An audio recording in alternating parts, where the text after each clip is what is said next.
You could get them, but can you keep them? When I walk, when I walk, when I walk, when I walk, She all niggas. You're tuned in to Girl Stop Playing, and I'm your favorite homegirl, Coriel, here to encourage you to stop playing with your potential and start working for what you want in life and in love. I'm bringing you the information and the conversations to help you make the money and get the honey. You can have it all as long as you are willing to work. And we have one of my favorite working women in the building. She ain't new to this. My girl is true to this. We got Chef Aki in the studio. Hey, boo. Cool. Hey, honey, how are you? I am so good. When I was sitting here thinking just through this introduction, there's so many things that, and I didn't even give you a whole introduction. I'm gonna let you give yourself an introduction, but there's so many things that I could say of like my experience with you over the years. I think that we met through business. So you actually were a speaker at one of my events at Workplace, like 2017, 2018, something like that. Maybe it was 2016 because we went to Cuba together in 2017. That was a Y'all, the worst trip I ever went on in my life. Okay, we'll talk about that. We'll talk about. We're not gonna talk about that. We did bond. That was a bonding moment for us. That was the first time that I ever landed somewhere and immediately was ready to go home. Yeah. Like I was walked into the airport and was like, oh, yeah, nah. yeah, same.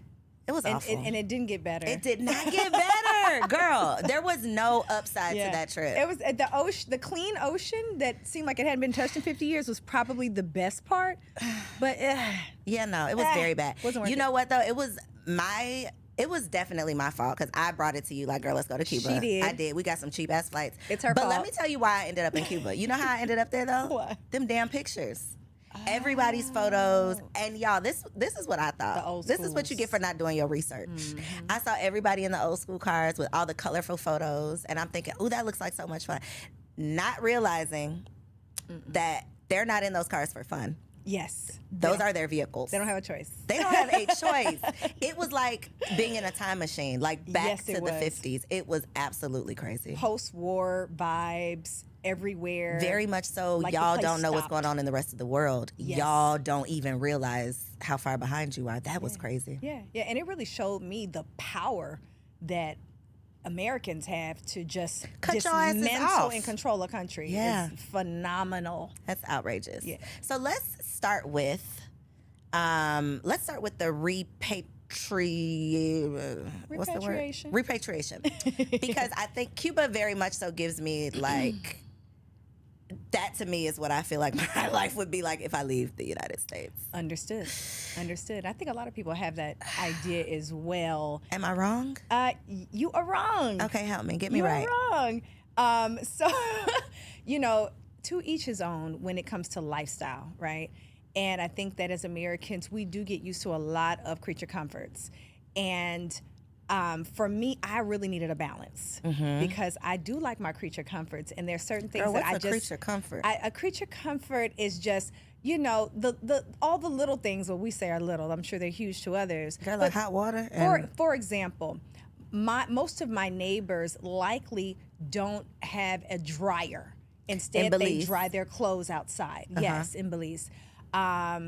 So for me, that's a creature comfort that I truly enjoy. Why? Because I want that crispy, fresh, warm towel fresh out the shower. I personally really like that. Now, have I tried to say, well, let me see what this would be like just to hang my clothes out and see how it would be? The truth is, it's so hot and it's so breezy that by the time I took my clothes off the line, I realized half the stuff that I wear, it's also summery clothing. It's very thin, right? So half the time I end up not needing the dryer unless it's my blankets and towels. So, there's creature comforts sometimes have to do with your environment. Got you. So I'm learning.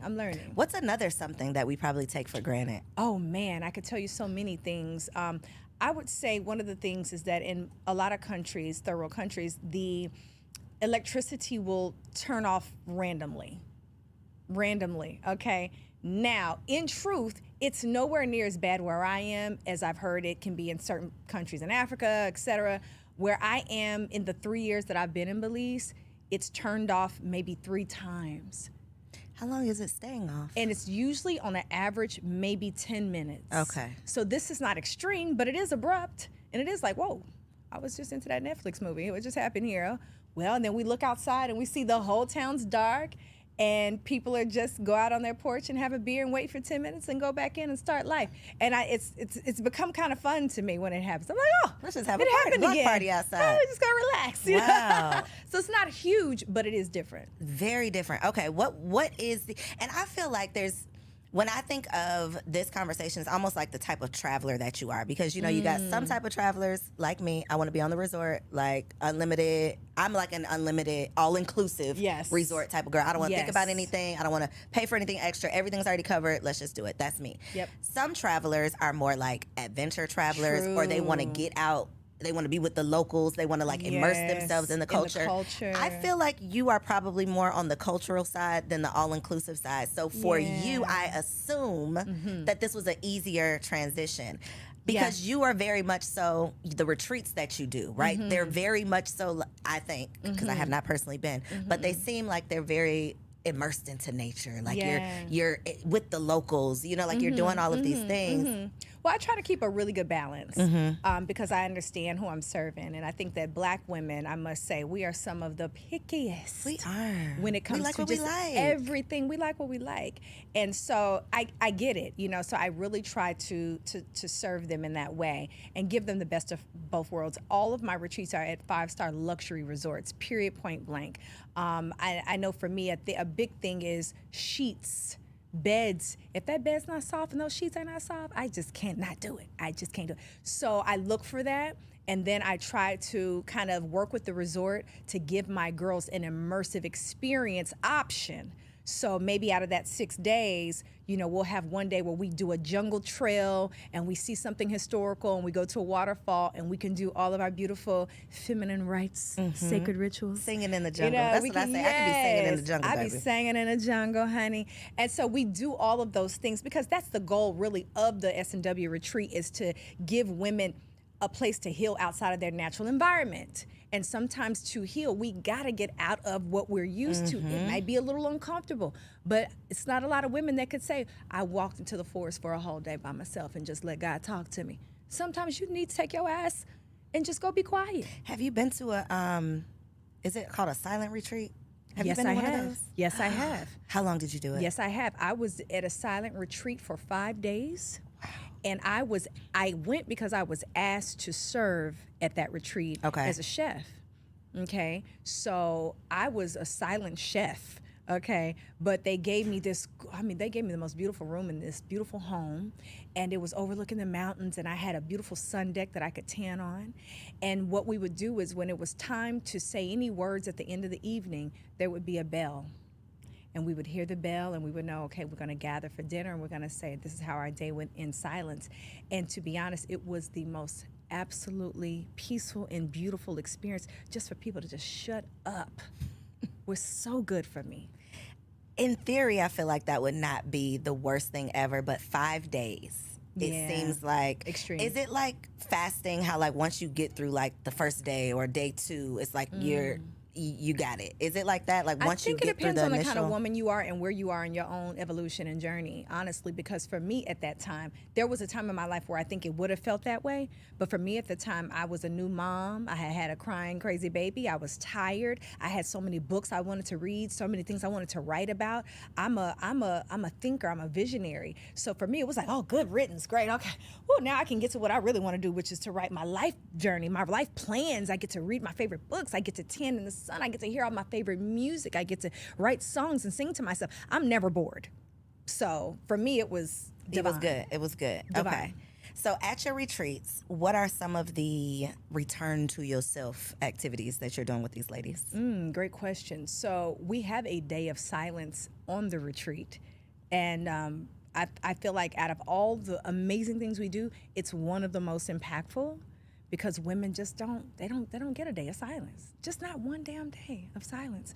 So that's one of the things. I think one of the other things that we do on a retreat is something called Qigong.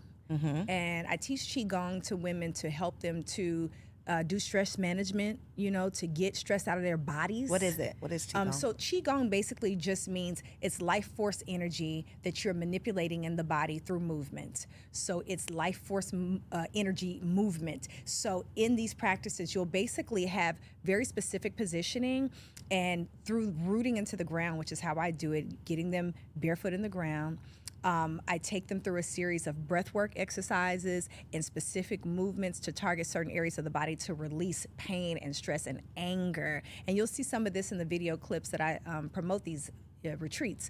But it's very, very powerful because we are holding pain all throughout our bodies, all throughout the so hips, much stress. right? I always hear about the hips. Oh, definitely. Like trauma. And what is that? For me, it's the neck, the shoulders, but definitely the hips, the head. We do tapping exercises where we are tapping our meridians and opening all of our chakras and portals. But the hip area, this is very, very intense for women because we hold a lot of pain when it comes to childbirth. I know for me, my hips hurt for 3 years after I gave birth. Really? Oh my God. I had to I still have to get chiropractic work just to keep things balanced. And it depends. I have inverted hips, which makes it hard to give birth, in fact. Whereas, like they say, childbearing hips, the blood, like Coriel here. Yeah. Sister got the childbearing hips, her hips go out. So maybe a little easier for you, difficult for me. So we hold a lot of trauma there through different types of sexual experiences and all those things. Plant medicine.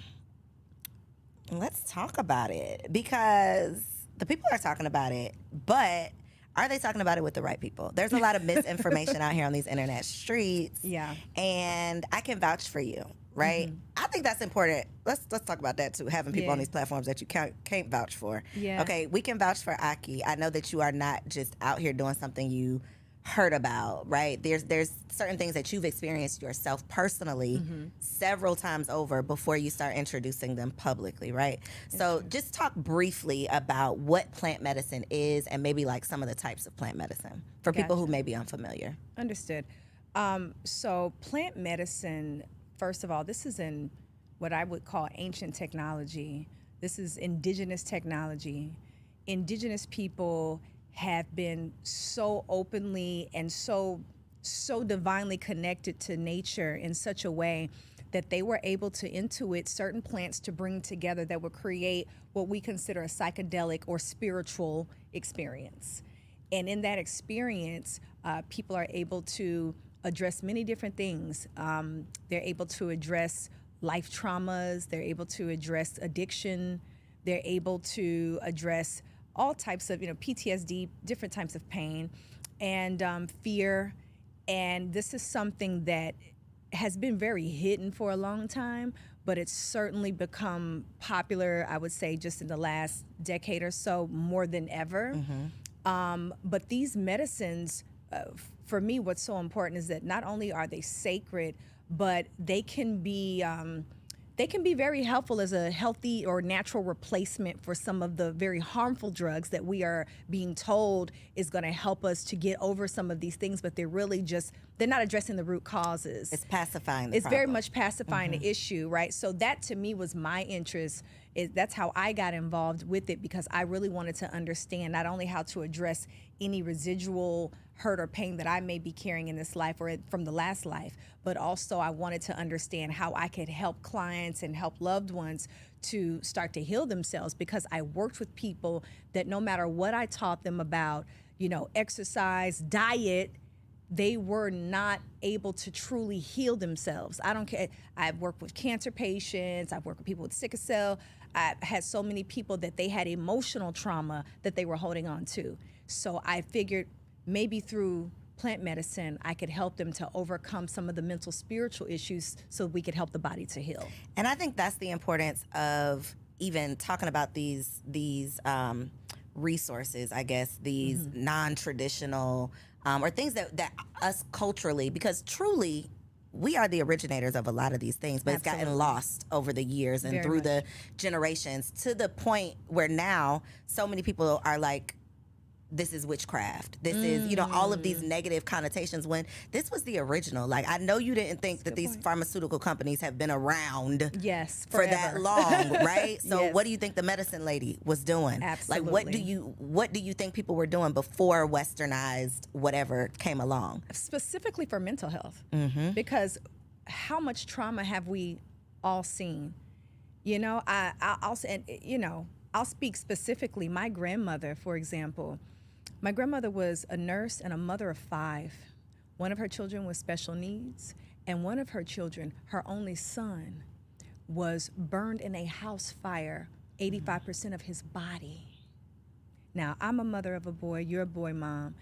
We know when our child don't breathe right, the way that feels. It's traumatic. You feel like you're oh my God. And so when I think about what that would do to a woman's pain body who still has to show up for all 4 of her children and a special needs one, I think about her having to show up at work and smile, her having to show up with her husband and her church family, etc. What that took from her in strength. So when I think about what we've passed down in trauma, fear, just being in an environment where racism has been the majority of the experience for Black people in America alone, brown people have such need for these medicines. That also for me was a huge interest, and I can proudly say that I have personally brought in maybe over 2,000 to 3,000 people into plant medicine, Black and brown people here in the Midwest and the South.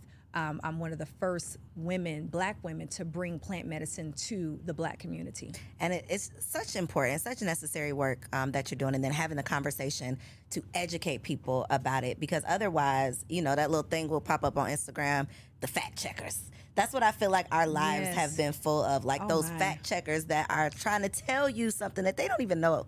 They don't know the truth, but they want to fact check what they think you got going on, and just steering the conversation in different ways. And then people are truly suffering because they are afraid of what could truly save them or heal them, at least. But we're so caught up in the fact that, you know, our doctors are the end all be all. Our doctors have our best interest at heart. The pharmacist down at the pharmacy is going to save your life. And that is not the case. And so I think just having these conversations about there being alternatives, right? You don't have to only, you know, there's more than one way, I guess, to find a solution to the problem. You got options. And I think it's important to note too that, you know, ayahuasca, psychedelic fungus, you know, all of these things, they're not necessarily tools that cure and fix anything per se. And I think that's very important, because people, you know, they may say, well, I knew this person and they did that, and, you know, their character is still flawed, or they're still dealing with trauma, you know. And I think that's important. I want to state that these things open the door for more possibilities of healing, maybe deeper possibilities of healing. But at the end of the day, the human will is still in effect, and divine will is still in effect, and you still have to choose your healing at the end of the day. And have responsibility. Take some responsibility, accountability. I think is super important. One of the issues specific to women that keeps coming up is fibroids. And you've been, okay? She ain't new to this, y'all. Aki is not talking about this stuff because it's popular, because it's trending on TikTok. You've been talking about this stuff when it wasn't cute, when it wasn't the cool thing to talk about. Right. So you have like the fibroid elimination diet. You've got all of the things, but base level information. What is a fibroid, and how does it like show up in our lives, I guess? Great question. So yes, fibroids affects 1 in 3 women in the U.S., and this is really a pandemic of crazy proportions for Black women and women of color. And everyone wants to understand why there's this huge disparity, you know, with us. And the root of it, honestly, is lifestyle, it's environmental, and it's cultural. And it's definitely emotional, it's spiritual, and you really have to address the full body, the whole of a woman, in order to get rid of this. But a tumor is basically just an excessive tumor that is growing in and around the ovaries, and it creates a blockage for women for childbirth. It stores up all the nutrition in the body. It holds blood, and it creates heavy bleeding, pain. It can create infertility. And this is it's a huge problem for most women, and typically it's handled through surgery. Just cut it out, and right? hysterectomies, unfortunately. Yeah. I literally saw someone post about their experience. They had just had a surgery. When I tell you, there were over 100 comments of women that were like, "Yeah, mine's scheduled for 2 weeks from now," or "I had mine last summer," or "Girl, and I'm sorry, Yes. what? This is just Every time. y'all are just ordering them up like Yes. how? Every time I talk What is about happening? this, that is the case. Women are like, "Whoa, man, I wish I would have read this before I just got out." "Oh yeah, I just got mine is scheduled for next week." I mean, it's so normal. Crazy. Absolutely. Well, this is what happens again, like you said, when we have a culture that we believe wholly and fully on the medical system to treat an issue that is in fact preventable, that is in fact possible for you to shrink and eliminate your fibroid. I don't care what anybody tells you, it's true. I've experienced it with many, many women. We've had a woman who shrunk up to 40 fibroids in her body, and had children. So this can happen. You don't have to go under the knife in order to heal, but it has become common because it's the convenience and the lack of knowledge and education. And it's like the quick route, right? It's like the weight loss surgery versus the weight loss journey. The weight loss Absolutely. journey, like getting in the gym versus going to have. Because it's a journey and a lifestyle change. And we don't want to stop eating what we do, right? Because when you tell someone, okay, you can heal this naturally, but you're gonna have to cut out this, and this. It's like, no, I'll just go get the surgery. Absolutely. But then they can grow back, which is what I just found out. Oh, So yeah. you get this surgery and don't change your lifestyle, and then you can end up back in the same. Oh yeah, situation. you know what I call little monsters. These literally little monsters, because if you've seen a fibroid, you can Google this. They're pretty ugly. They're really nasty, and sometimes they even have like teeth and hair, and it's very, very, very interesting. And I talk about this in my book, Fibroid Elimination Recipe Guide. I have a digital series that we're actually just finished producing, editing, that's coming out, the Fibroid Elimination Lifestyle Guide. And this, it's a lifestyle, and it does take discipline, it does take work. But if you look at it, sisters who are listening, if you're dealing with a reproductive ailment issue, fibroids, you need to change your lifestyle anyway, because as Coriel just stated, they can come back. So you may go do the surgery, but that's not going to address the root issue. And the root issue, when it comes down to it, is excessive estrogen, is stress, it's lifestyle. And when you it's a rabbit hole, right? I watched What the Health in 2012. Totally changed my life. Yeah. I didn't get off track. I probably need to go back again. Right? I probably need to go back and scare myself again to get back on track. But there's so many things fighting against us every single day. Outside of the food that we eat. That's probably the hardest thing to give up, but drinking out of a plastic water bottle. Yeah. You know, there's estrogen in so many things that it's like, but we don't know. So if you don't even know that, you know, that there's estrogen in things outside of like what you're eating, then you could think you're doing right, but then you're still not on point. not. You know, we do all the research on making sure we have the best credit card. We got our Sky Miles. You know, we got the best, you know, hotels, resorts, vacations, hair, nails. We're going to do all the research, making sure these hair and these nails is together and it's whatever. You know, we've got to get our values together. And that, to me, is what it comes down to, is our value system is messed up. So if you're going to go and spend, you know, $500 on a bag or a pair of shoes, then you may want to consider your $150 grocery bill and go to Whole Foods or go to Sprouts or go and create relationships with your local farmers and local gardeners, because this is what's going to actually save your life and the quality of your life. And I used to have a lot of people that would say, "Oh, well, Chef Aki, you know, nobody's going to live forever. You know, we all going to die from something."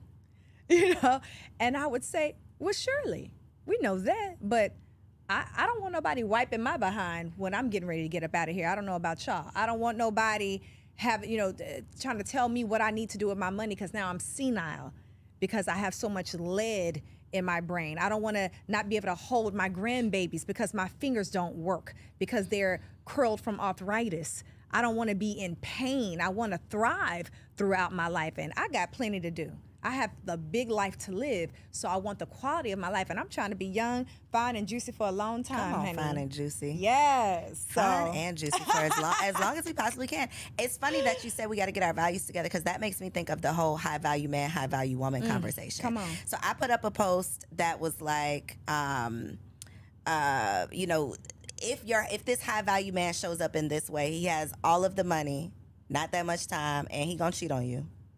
Versus the man that might not be considered high value, makes a quarter of the money this man makes, got all the time in the world for you, and is faithful and loyal. Who you gonna pick? And the conversation was, well, what is high value?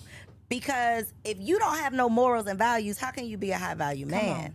I don't think high earning and high value are the same, but that to me is the conversation. It's like, facts. That's the definition of high value, is you got money in the bank, so you're a high value man. But absolutely. Are you a high value woman if you really don't value your like your internal systems?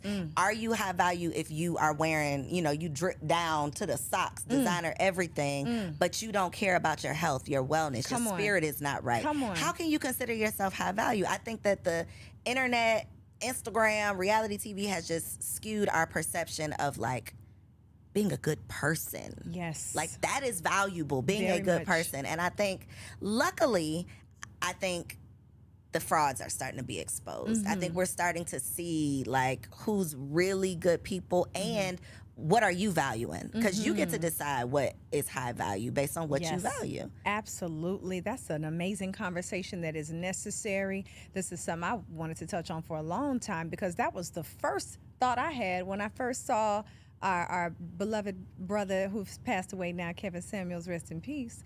I don't wish nothing bad on you, but him perpetuating that idea out into the Black community of high value male being strictly based on your income is ridiculous. Do you know how many wealthy men have been left because their prostate is toe up and they have ED and they cannot perform?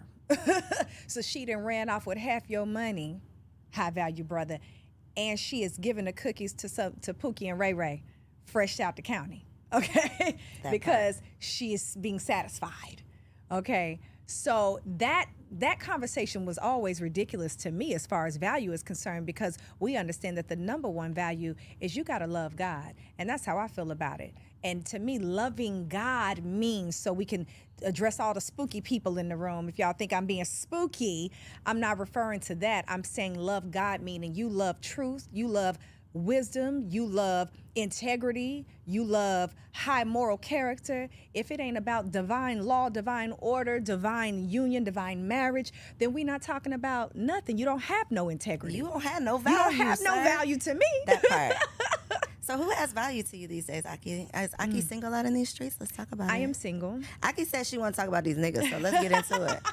Let's get into it. Aki's single. I Okay. am single. Yeah, I'm single. And I was on what's your brother's podcast, Finesse. girl? Jonathan. Child, he's so funny to me. He's so cute. He's so funny. He's so cute. He is so cute. He is so cute. I mean, he's that's was he flirting with you? We're not was in he the flirting same with you arena. when you did his He was not wasn't? flirtatious. No, he said you're so beautiful. He treated me like a He queen. is very different off camera than He he is is. very much different. so like playing a role. Oh, absolutely. Very You know, much so. he totally. And I get it. I dig it. It's Do your working. thing, It brother. works. It works, right? But no, real Jonathan was very respectful. You know, you recognize a queen when you see one, and that's fine. And I was respectful. And I think that, you know, brothers know when it's Who they safe. can play with, right? That part. They know who they can play with and who they can't. So that, and he said that. He said it must be difficult for you, and that the men that you would even consider, it's like a 0.001% chance, because you are a plant-based woman. You are a woman of value and integrity. You're not trying to play no games. You are a woman who has a career. You know, you're a world traveler. You're a global consciousness woman, Cultured woman, spiritually conscious, cultured woman, and most people don't recognize, but I'm actually very revolutionary. I'm very much a black first kind of woman, and that's something that I really bond with Coriel on. Is she's all about her community, and I'm that kind of woman as well. So even a brother that had that doesn't have that, won't stand a chance. It wouldn't work. It wouldn't work. Who would work? Who's your celebrity crush? Oh, I love this. Celebrity crush. If I had a celebrity crush, it would possibly be someone like, oh God, this is so. It's not that hard, Aki. Who is it? Tell us. There are celebrities that are gorgeous to me, but I just can't crush on you because I don't know your value system. I don't know how you get down. Okay, let's say they have great value. Aesthetically, I mean, okay, value aesthetically, who I think is a beautiful brother. I think Method Man is Girl, a beautiful I was brother. about to say, let me go first, and it was gonna be Method Man. Damn it. But Mexican Man got the jab. So Did he? Method Man got the jab, honey. Because so. that's why Redman didn't do this. Yeah. See, now that Yeah. now That I'm would be a deal side-eyeing breaker. you. So let's talk about that. Because I this can't is a safe do it. space to talk about that. Is it? Can you say jab? Will YouTube block us? No, I don't think so. Let's call it What can we call it? The You can't poke. As Poke. if I jab like and poke are Let's not the do same. poke. Okay, so that during the pandemic, that definitely separated people. Absolutely. It drew a line in the sand. Either you over here Line in the sand. or you are a conspiracy theorist, crazy person, where we were definitely high five playing in the crazy pool, right? We playing in the Crazy crazy pool, pool. right here. Now the world has shown that we weren't so crazy, right? That's right. But I was saying to my husband, we were very much so on the same page. Good. The pandemic is going to expose, though, what side were you on? And a lot of relationships and marriages did not last because people were like, wait a minute, you believe what? Wait a minute, you doing what? Wait That a is a minute. fact. They were not on the same page. And I for sure remember thinking like, oh my God, dating right now? Having what you to wanna do. have those tough conversations about what you Yes. believe, what you're willing to do. Yes, So yes. would that be, I'm just asking you another answer. Would that be a deal breaker for you today? Someone who It is. took the pokey pokey. It is the a deal hokey breaker. pokey. I had a beautiful, intelligent brother that I was recently chatting with, and I was hesitant to ask. Because you don't want to know the And truth. I was like, oh, I don't want to even know the truth. And as I kind of crept into, and he said, yeah, I was forced. And that's what pissed me off. That part. So because is this it, is an amazing brother, and he was forced in his so situation. it's not okay even if he was forced. No, because now we have a biological problem. That to me is too great to play with, and I cannot play. I feel like this. I have superb DNA, and we want to keep it that clean way. and tight like that. We want to keep it. I mean, God, I hope this video don't get flagged and taken down. But we're here now. We in it. So here we go. We in the sauce. The consequences, like the threats behind it all, the fact that they were letting people out of jail early if they, agreed to. Yes. It was just so much crazy stuff that I felt like I have to be living in a simulation. Honey, they was giving out fried chicken and strip dances. Free donuts. They were. Krispy They Kreme were. and popsicles. They- I said, what in And the at hell? some point, your common sense has to say, you know what? If they giving out anything, like I know your parents taught you when you were young. If somebody's just handing out free, you don't want to take it. It's contaminated. It's Something ain't tainted. right. And now the fact that they will say like specify like we want blood from people like if you're donating blood, non-vaccinated blood or it's like Yes. So we're superior at this point because we are not genetically modified. We're non-GMO. Yeah, we're non-GMO over here. I'm gonna get the T-shirt. And it's no shade because my heart truly goes out to several people who I know did not want to do it, and for their livelihood. I mean, this is a civil issue. This is a legal issue, if you ask me. But you cannot force people or coerce people. That's what it right? was, coercion. That's what it was. It was a coercion, and that to me is where we got a bigger issue now. Okay. Yeah, because personal freedom is that whole my body, my choice, that went right out the window. Right. We were just the year before yelling my body, my choice. And now you don't have no choice. Your body belongs to us. and you got to do what we say if you want to work this job, or if you want to Yes. go. I mean, it got so crazy to the point Really where bad. it was literally like, okay, like you said, it's me, you or me. Like, I have to choose myself, and so many people were not in a space financially or logically to choose themselves. They got caught up in the fear mongering, which is, you gonna die if you don't do this, and now it's like, well, you might die because you did it. Yeah, absolutely. There was so much misinformation going on at that time, and there was so much flagging. I just saw a video from Mark Zuckerberg where he specifically said that we just didn't know what to do, and now we see that we put out a lot of information that wasn't wholly true, and we flagged And you stopped information that was. That's what he said. We flagged information that could have actually been helpful, but it was too much, too fast, and we just didn't know what to do. So we just stood on the side of whatever. And they were being directed on what to do also. And the science.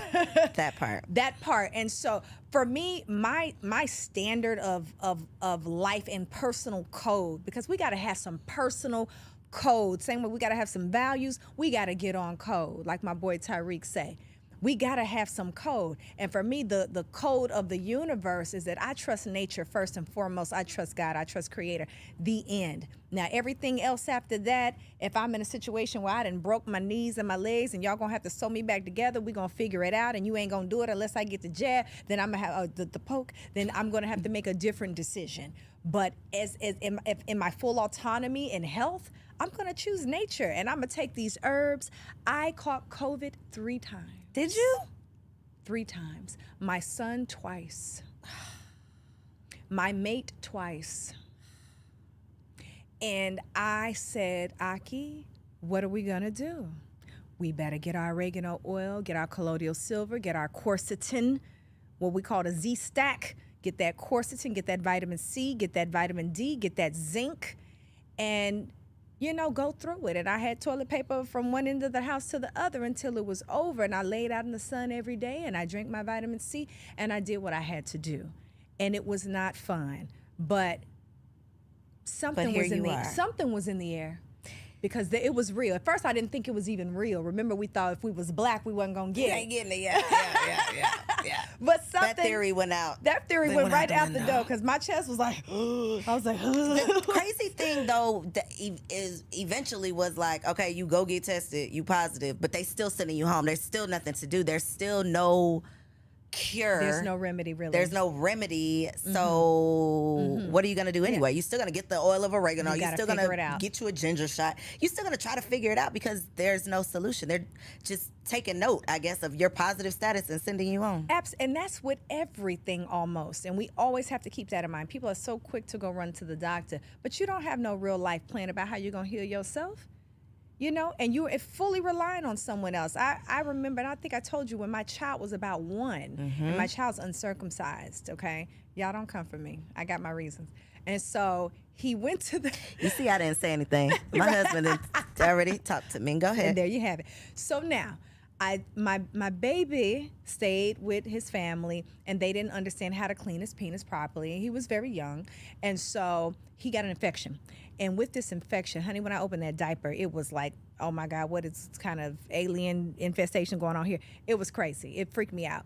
And I got so scared that I ran right to the doctor, right? That's what we do. We get scared and go to the doctor. That's right. And they started poking on my baby and doing all kind of stuff. And he was screaming bloody murder, and I was losing it.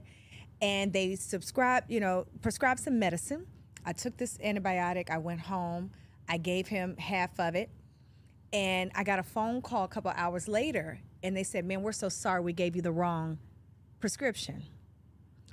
And I said, you did what? And I'm like, well, what did I just give my son? And they're like, well, come on back up here and get the other prescription. I said, okay. I go up there, and they say, ma'am, here. I said, well, here's the previous bottle. Give me the other one. They said, okay, that's going to be another $100. And I said, so I don't get a refund for the wrong prescription? They were like, no.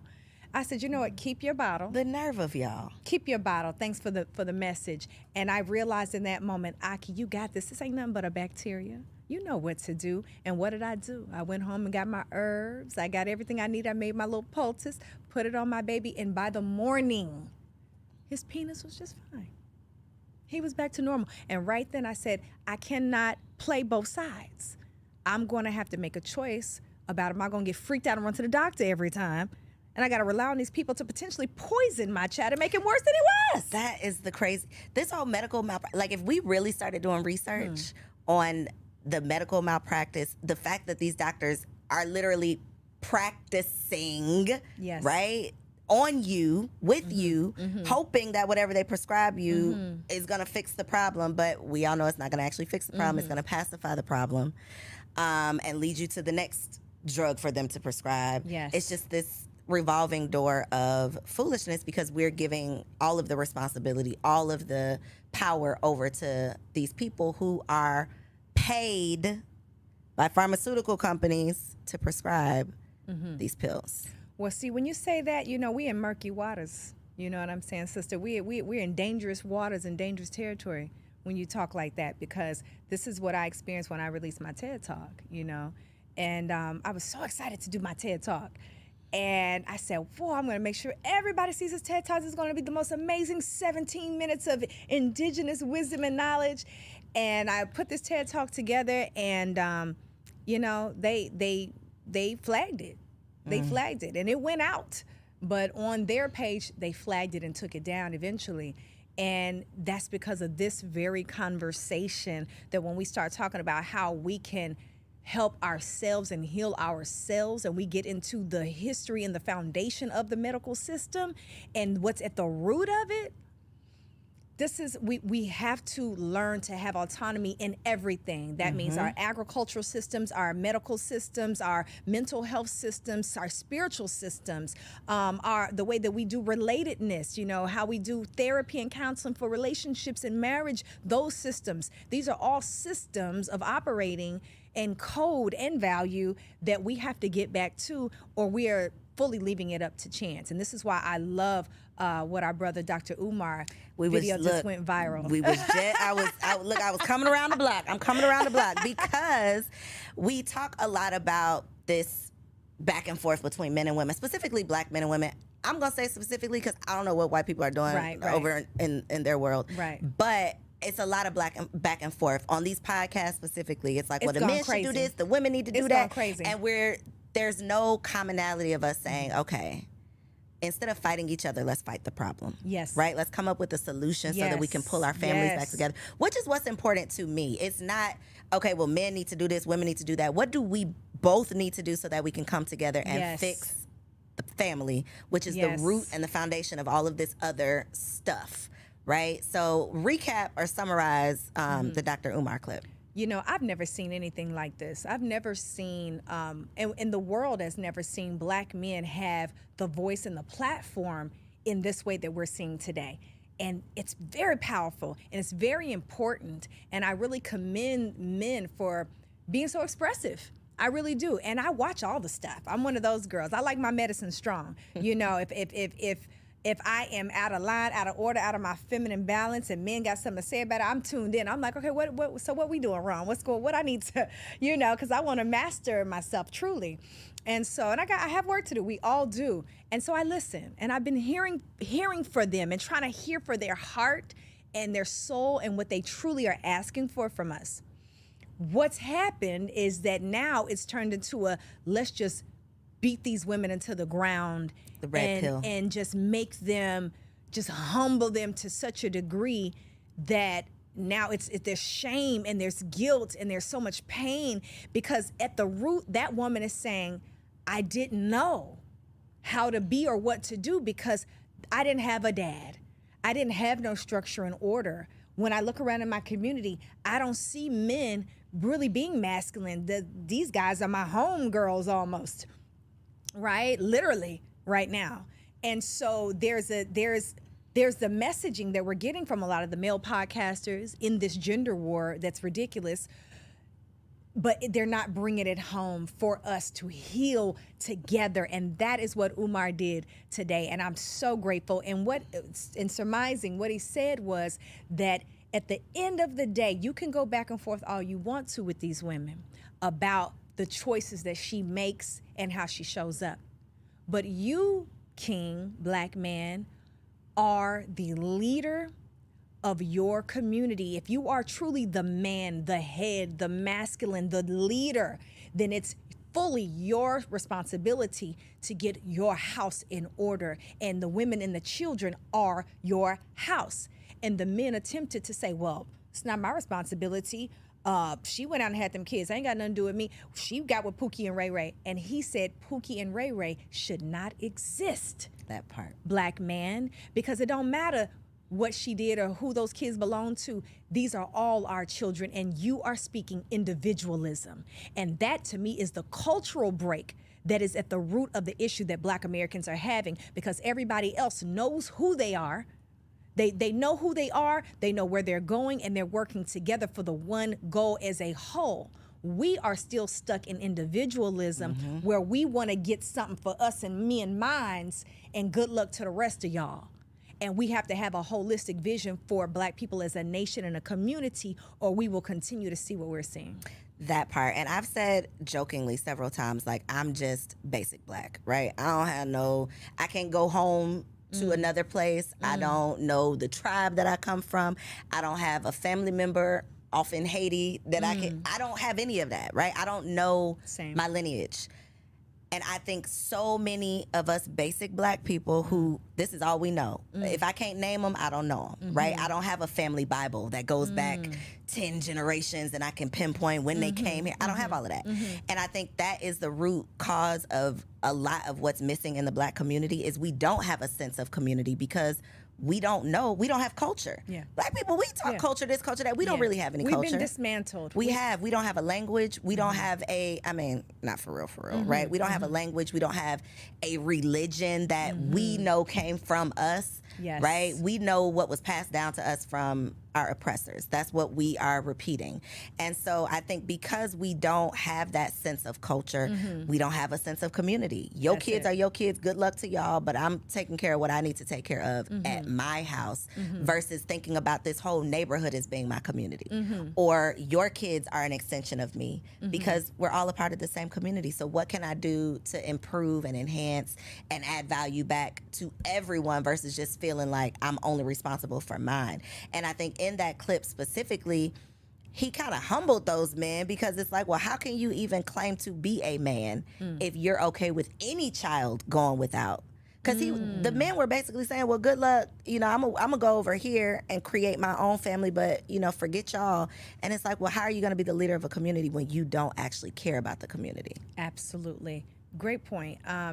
That's exactly what was being said. And what you're talking about as far as community and culture is concerned, that is at the root of the issue, in that our culture has been fully dismantled, and we do not touch and agree on how we should move forward and with what culture should we be moving forward in. And I think that it would be best for us to move past whether or not we are the same religion, we have the same amount of money, all those things. None of that's going to get us nowhere. If we cannot agree on basic principles of living, we know for a fact that right now, if we needed to be fully sustainable with clothes, food, shelter, electricity, the basic health care, the basic things of life beyond your personal principles and all those things, beyond that, we are not even self-sufficient and sustainable in that. We were doing better in Tulsa, Oklahoma than what we're doing today. And we have more information, more resources, more, right? But now we don't have the mentality to go with it. That part. And that is the part. So if we actually wanted to move forward and have real earth power, what I would consider global respect, you know what I'm saying? And that's why we always get our ass kicked, and going to jail, and then we get online and complain about it, and so-and-so got murdered. It's because of the global respect, because Black man, they're looking at you and the way you handle and deal with your woman and your children. Unfortunately, it's how they value you. And that's what it is at the end of the day. Yes, sisters got to get it together. But let's keep it real. Women do what we think y'all like. We try to show up the way we think y'all like. That's why there's all this fake butts and fake this. And how many women are having these babies trying to hold on to a man? Having babies trying to hold on to a man because the men are not honest. I don't know how many brothers have tried to hit me with this poly this and poly that.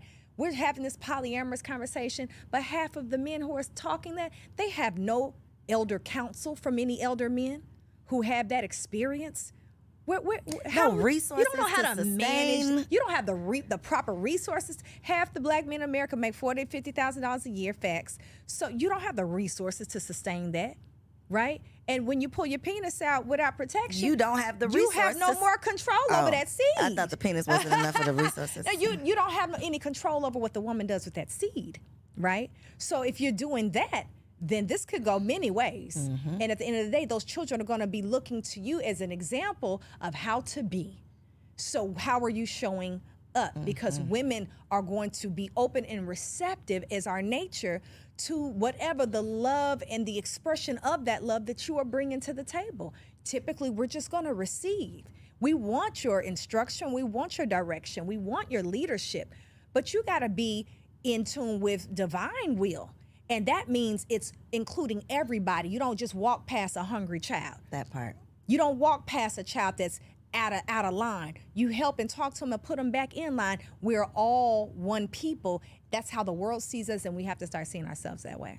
I love it. So for the people who are trying to get out into the world, who want to come on over to Belize or attend one of your retreats, how can we find out more information, and what do you have coming up that we can support? Awesome. So currently, September the 9th through the 14th, you can go to the supernaturalwomanretreat.com, and you can certainly join me. There are a few slots available where we do an all-inclusive beachfront property, 5-star luxury resort where women can come together. I usually don't do more than 25 women, and we come together to do a lot of spiritual work as well as just have a good time and relax and enjoy ourselves. For people who are interested in seeing the country and they want to learn how to move out of the U.S. and maybe go to a place like Belize, there's many, many options. On the lower level, there are people who maybe just want to go for 6 months to a year and stay at a property and get to know and learn and understand the culture. That is an option, and you can reach out to me for that. But also, if you're interested in permanently relocating there and buying land, maybe you want to have some investment properties there. Lots of those options are available to you as well. And I'm involved with several different developers who have lands in the north and in the south of Belize. So you can certainly reach out to me there. You can find me right on Instagram. You can reach out to me through my akitaylor.com. You can reach out to me, and we'll be having Zoom classes regularly for people who want to get that information. I love it, y'all. We will make sure all of the information is in the description below. Make sure you share this episode with a friend. Don't flag me. Do not report me. If you don't like what we talk about, just log off, okay? But if you did like it, share it with a friend. If you happen to be listening to this, leave your girl a review. We appreciate you. Thank you for tuning in, and we'll see you on the next episode. If you enjoyed that episode, make sure you subscribe to the channel so you don't miss out on any upcoming content. And take it a step further and go ahead and join our private community over on Patreon, because it comes with some pretty bomb perks, including early and discounted access to our upcoming events, behind-the-scene exclusives with some of your favorite guests, the opportunity to call in on an upcoming show, the chance to vote on topics and guests for brand new shows, and I'm even giving you unlimited access to my vault of business classes where I'm teaching you everything from Airbnb to developing digital products and everything in between. And you can get access to our Patreon for as little as $5 a month, okay? Get in where you fit in, and I'll see you on the inside. Peace.